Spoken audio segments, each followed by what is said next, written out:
'Di ba kahapon, friends, mga sinabi ko sa inyo na yung alaga ko ay magbibigay siya ng gift sa mga friends and families niya. Pinakita ko sa inyo kung anong laman ng kanyang gift. Ito naman ngayon ang natanggap niya na gift. Ito parang ano yata, candle lamp at saka cookies. Ayan, chocolate. Tapos ito rin pagkain, lutong pagkain. Ito cake. Cake at saka chocolate. Ito rin mga cookies at saka ayan, Pringles ba tawag yan? Tapos ito din naman, ayan. Apple, ano yan? Ang tawag yan? Apple juice yata. Ito, cake. At saka yun ay chocolate. Cookies ito. Ito din ay canned corn. At saka tuna.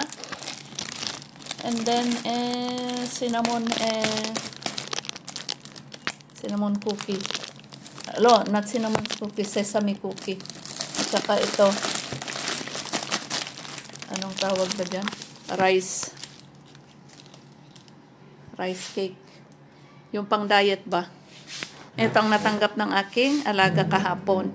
Tapos, ang binigay naman niya kahapon is wine. At saka salmon. Yan. Ang binigay ng alaga ko kahapon, di ba, pinakita ko sa inyo. Wine, salmon, salmon ba yun?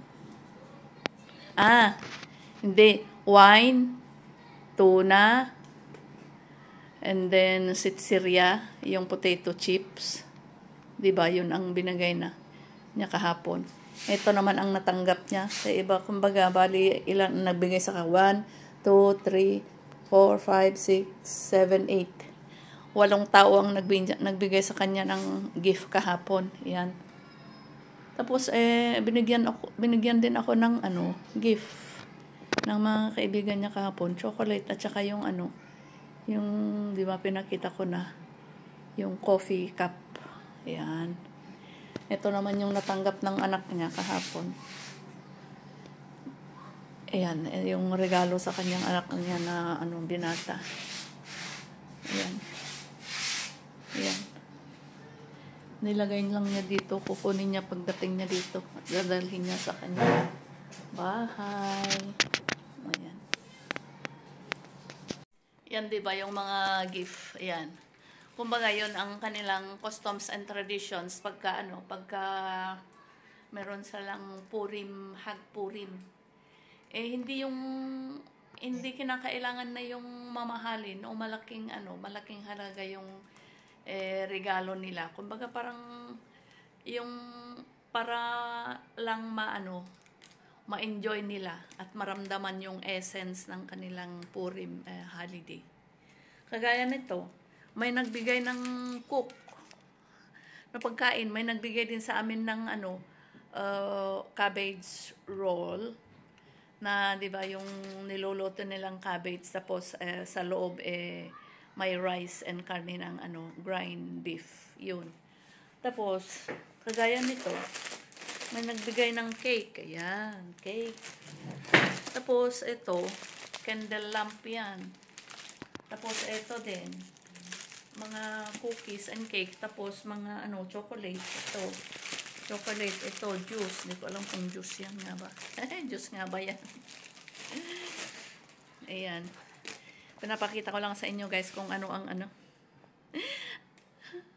kanilang customs and traditions dito pagka meron silang holiday. Tapos, yung aking buhok naman, di ba ang dating kulay ng aking buhok red?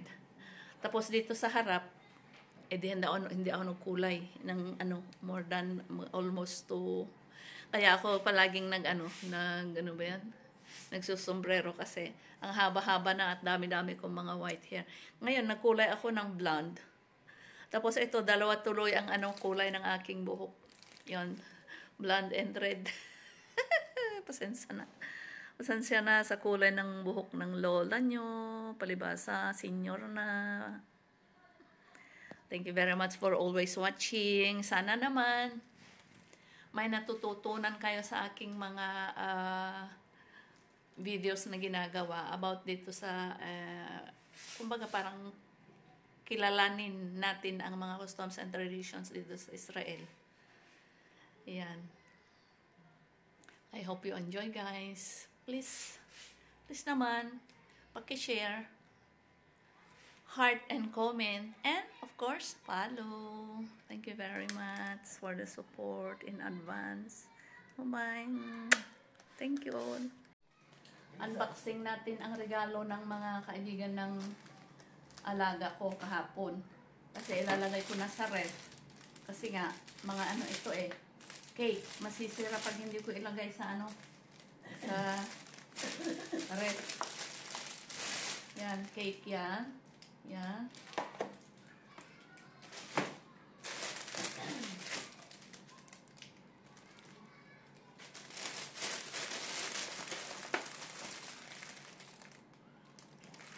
Battery low. Ito din cake. Tsaka may chocolate doon. Chocolate. Ayan.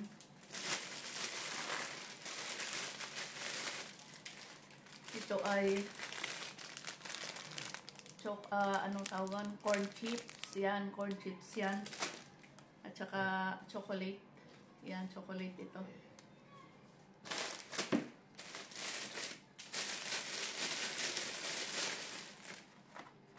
Anong tawag ba dyan? Chocolate din ito, pero ang tawag dyan, spring rolls. Hindi ko alam. Tapos ito ay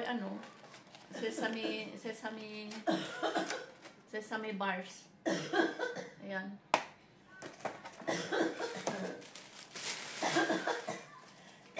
Ito ay apple juice. Hindi natin papakita yung brand kasi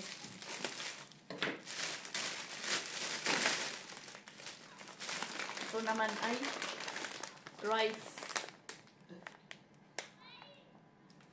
cookies. Tawag ba yan? Rice cookies. Ito ay peanut butter maliit.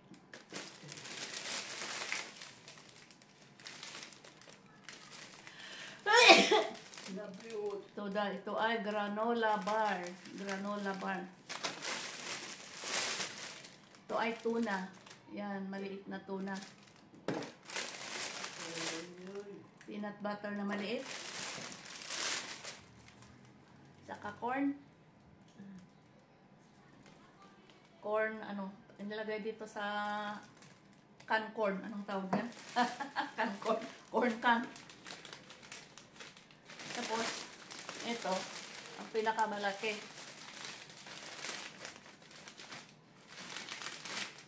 Tanggalin natin sa kanyang bahay. Ito, ang nakalagay dito ay cookies. At saka, sesame bar. May dalawa siguro dito, tinanggal lang yung isa. Siguro kinakailangan nila, tapos ito ang binigay sa kanya. Ano ito ano kayang ilalagay dito? Lamp siguro ito, candle lamp siguro. Hindi ko alam. Yan Hindi ko alam kung anong ilalagay dito. Tanggalin ko na dito. Ako din naman ang Ako ang maglalagay sa kanya ng kung saan ko ilalagay. Yan.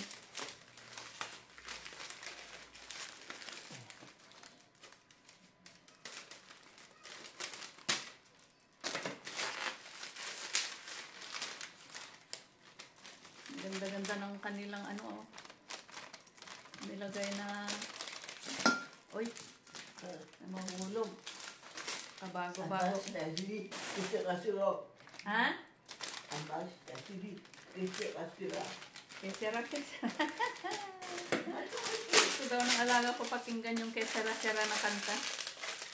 Ken, ba, rega. Ani sa derde, ani la semba makom. Matay, bato ka. Kulmini ako rin.